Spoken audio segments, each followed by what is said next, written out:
বড়বাজারে মেছুয়া বাজারের এই অগ্নিকাণ্ডের ঘটনায় রাজনৈতিক চাপানুতোরও চরমে রয়েছে। মুখ্যমন্ত্রী নাচ গান মেলা খেলা নিয়ে ব্যস্ত, জগন্নাথ দেবকে নিয়ে ছেলে খেলা হচ্ছে, আগুনে এতগুলো মৃত্যুর দায় কে নেবে? প্রশ্ন তুলে সরব হয়েছেন বিজেপি রাজ্য সভাপতি সুকান্ত মজুমদার।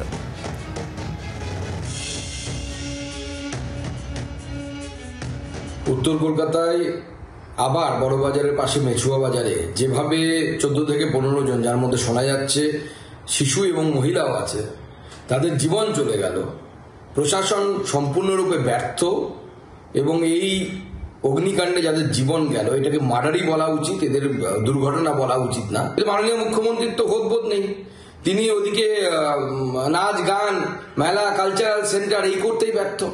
এখন তো আমাদের মনে হচ্ছে আজকে জগন্নাথ দেবকে নিয়ে যে ছেলে খেলা হচ্ছে, তো জগন্নাথ দেব কি রুষ্ট হলেন নাকি এই ছেলে খেলাতে, যে 14-15 জনের জীবন চলে গেল? বিজেপির এই বক্তব্যের পাল্টা দিয়েছে তৃণমূল কংগ্রেস। কুণাল ঘোষ কি বলেছেন শোনাবো। কলকাতায় একটি অগ্নিকাণ্ড ঘটেছে, মৃত্যুর ঘটনা খুবই দুঃখজনক। যখন থেকেই খবর পাওয়া গিয়েছে যে এরকম একটা অগ্নিকাণ্ড ঘটেছে, সেখানে পুলিশ প্রশাসন, দমকল বিভাগ পূর্ণ গতিতে কাজ করেছে। মুখ্যমন্ত্রী যা যা ইনস্ট্রাকশন দেওয়ার প্রশাসনকেও দিচ্ছেন, দমকল মন্ত্রী সুজিত বসুকে দিয়েছেন। বাংলার আওয়াজ, বাঙালির আবেগ, জি 24 ঘন্টা।